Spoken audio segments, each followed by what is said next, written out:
ਲੋੜ ਪਈ ਤਾਂ ਮੈਂ ਜਾਨ ਆਪਣੀ ਨਬੀ ਦੀ ਜੁੱਤੀਆਂ ਤੋਂ ਵਾਰ ਦੇਸਾਂ ਮੈਂ ਤੈਰ ਮੁਸਲਮ ਤੇ ਕਲਮਾ ਗੋਵਾਂ ਇਹ ਫਰਜ਼ ਮੇਰਾ ਮੈਂ ਹਲਫ ਨਾਦਾਂ ਨਬੀ ਦੀ ਹੁਰਮਤ ਤੇ ਜਿਹੜਾ ਕੁੱਤਾ ਜਿੱਥੇ ਵੀ ਭੁੱਖਾ ਮੈਂ ਮਾਰ ਦੇਸਾਂ بہت شکریہ جی ممان صاحب ایک کتا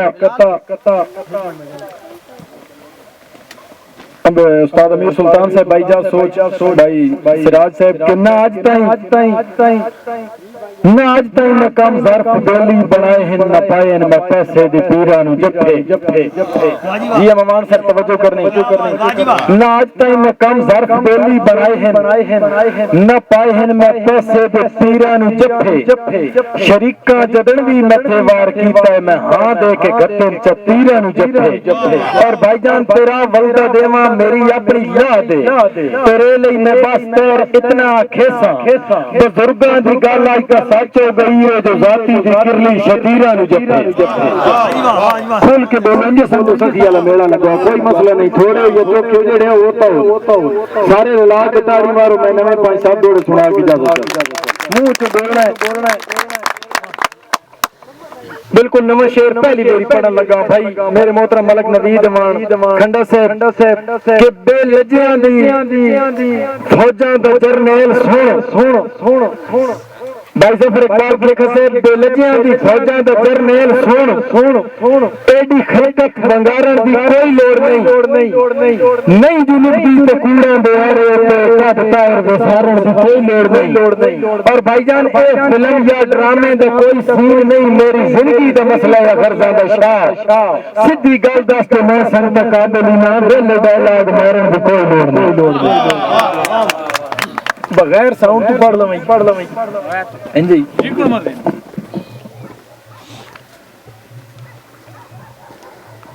بالکل نواں توڑا کہ گلاں تیریاں سن کے بھائی جی ممان صاحب گلاں تیریاں سن کے ہر جاتے اسی جھلیاں کھندے وطیے واہ جی واہ کیا بات بولو سارے بولو میں تو نویں توڑے سنے سن نہ سواد ہے تو میں جرمدار ہوں چ بولو صحیح بھائی یہ ممان صاحب گلاں تیریاں سن کے ہر جاتے اسی کملیاں کھندے وطیے اے چبلی کے نت چوں بندیاں وچ ستھاں تیریاں بندے وطیے اور کملے نہیں تیر خوشامن دے پول جان کے بندے وطیے اللہ تو کوئی ڈی سی جنگ لگویاں جو تیڑے آڈر مندے وطیے بول کے میں بھائی ظفر اقبال کے کسے ایک لگ دن ہوا کیا با گلاں وائے تو بالیاں کرن تو پہلے تک اپنا وزن وجود ہے تو سن ودا کملیا جگرے دس دائیں ساڑا اپنا جگر برود ہے ڈنگا وال میں تیر دا کر نہیں سکدا ساڑے نال ہر سجن موجود ہے تو دا واری جام کے وات لگا تیری ہر کوشش بے سود ہے اور میں لینا پہ بولنا میں دو چار نوے دوڑے سنا کے تیرا ایک لگ دن ہوا کیا بھائی اقبال کھیکس ہے بھائی نوید کھنڈا صاحب تیرا نواں خون جوش وکھال ہے اساں اے گا کے ڈٹھن جیڑے تین ودے تھاپڑے تیر مرندن ہر پیڑ چ ڈھا کے ڈٹھن دھنگی چمڑ کھلوندن کئی واری اساں مگروں لا کے ڈٹھن ہیا بھولے سان میدان مرے سے نسا کئی واری واہ کے ڈٹھن نوکر بھائی شیری امان صاحب تیرا نواں خون جوش وکھال ہے اساں اے گا کے ڈٹھن جیڑے تین ودے تھاپڑے تیر مرندن ہر پیڑ چ ڈھا کے ڈٹھن اور دھنگی چمڑ کھلوندن کئی واری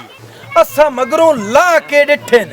ہیا بھولے سان میدان مرے سے نسا کئی واری واہ کے ڈٹھن بھائی واصف صاحب کہ متا سمجھے ایک لگ دن ہوا کیا بھائی متا سمجھے نکھڑ کے مار گیا ہو سی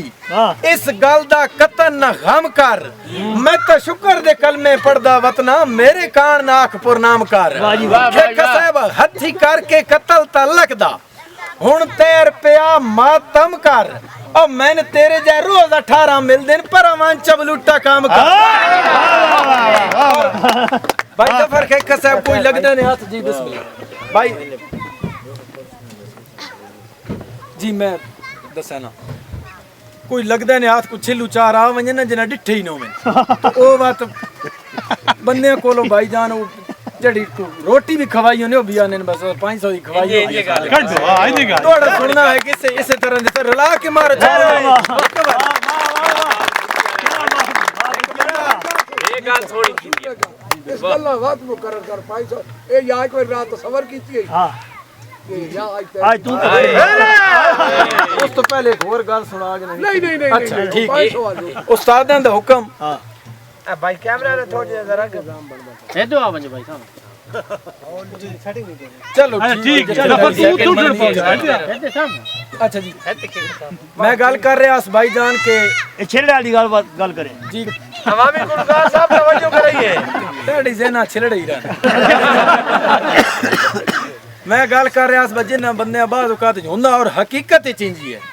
بھائی جنہ بندے کچھ ہے پیسے ڈٹھے نہ ہون باہر نکلے نہ ہون ایتھے ہی رہے ہون ان وقت جلے نال اس ٹائم ہوندے نہ تو اس ٹائم تو بعد بھائی جان بٹی صاحب آندے بھائی جھوٹے بانڈیاں بھی کھا لینے کیا بات تو جناب جلے چار چھلو آ ونیاں موڑ انہاں بندیاں بندہ نہیں سمجھنا اور بعد جلے رسیمے بننے دے بعد انہاں پیسے تے قدرتی لالچ نیلے نوٹ کشی چیتری نا اے جان یا ودنی او بات اس حد تائیں پہنچ ویندے بھائی انہاں او بھی گنتی کریندے بھائی کسے لگدے آ انہاں دے مہمان آ گئے نہ تے کنڈی پچھو کسے مہمان بھی روٹی کھوا دیتی تو آکھن بس اج تیرے مہمان آیا سر روٹی توجہ کرنی ہے میں تھوڑا بالکل نواں بد نسلے کہ کسے بد نسلے رجن تے لگدیاں نو مڑ مارن تھاں لگ پوندے دولت دی پھٹ وچ دولت دی پھٹ سنگت دیاں مڑ تروڑن لاں لگ پوندے اور بھائی جان کم ظرف اوقات چبا رو کے سکے بڑکن جان لگ پوندے پوے بھوک جدا تیر کمینیاں نو مڑ گنن گراں لگ بالکل نواں شعر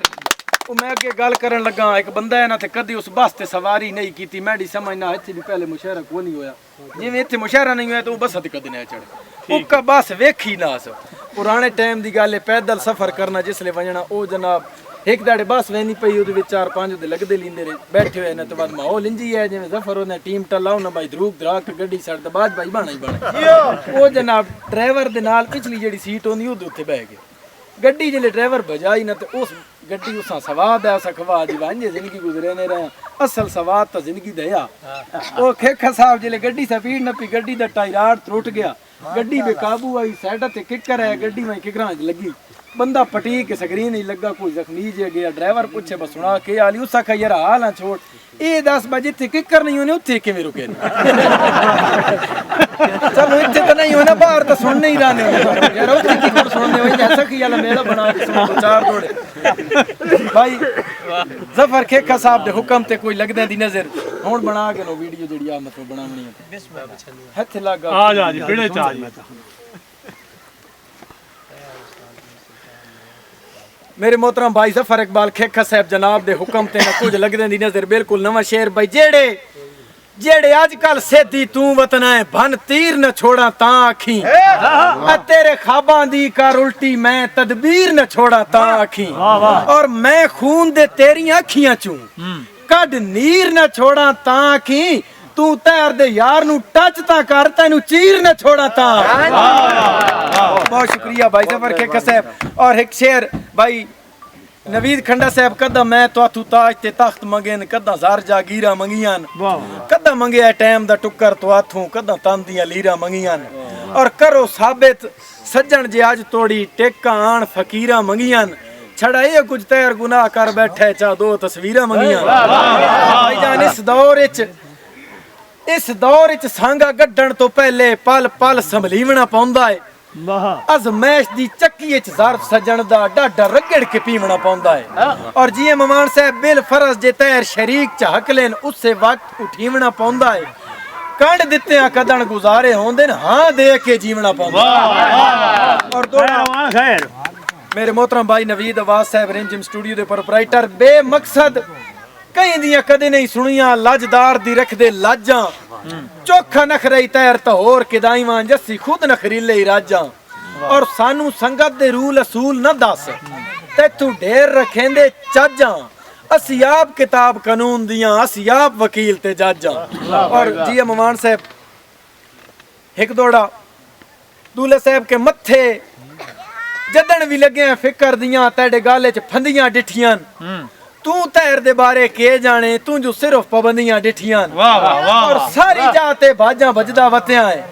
तो ए कदा कोई दंदियां डिठियां और तेरे कल मेरे सामने पार निकले तो ए कदन बुलंदियां डिठियां और जफर इकबाल खेखा साहब साडी अपनी जिंदगी है सान इल्म है सानू मशवरे दे नहीं किंज टुरना है हर कदम ते तैर खड़ा कावें दुश्मन नु करके रिंज टुरना है और साडा लेवल ही नहीं पिछ लग बणीए तेरी मर्जी है टोर तैं जिंज टुरना है साडे हत्थां विच निक्का वड्डा तू आया तू सन समझना है टुरना है बिल्कुल आखिरी दो दौड़े धिंगी चमड़ियां वजन खड़ी वेंदे न सदा वास च रहना चाहिदा है सीधे बंदे दा जीवन तैर मुहाल है अड़ फास च रहना चाहिदा है और करे क्यों कोई मर्जी ना जी ना दस च रहना चाहिदा है बस अपने आप च मस्त होके पूरी चस च रहना चाहिदा है बिल्कुल आखिरी शेर और बिल्कुल नवा शेर आखिरी कथा उस्ताद हसन से तवज्जो करनी मेरा ऐलान नहीं ते खली बाई जे जोश आवी त पेड़ बना ले मेरा ऐलान नहीं ते खली बाई वाह जे जोश आवी त पेड़ बना ले क्या बात मैं गल्ला करने दा दी कोई ना जे जिगर सावी त पेड़ बना ले हथियार तेरी मैदान तेरा मैं जींदा होयो त तैर आसा किसे भी मौके ते हां दी कोठी जे बाहर चावी त पेड़ बना ले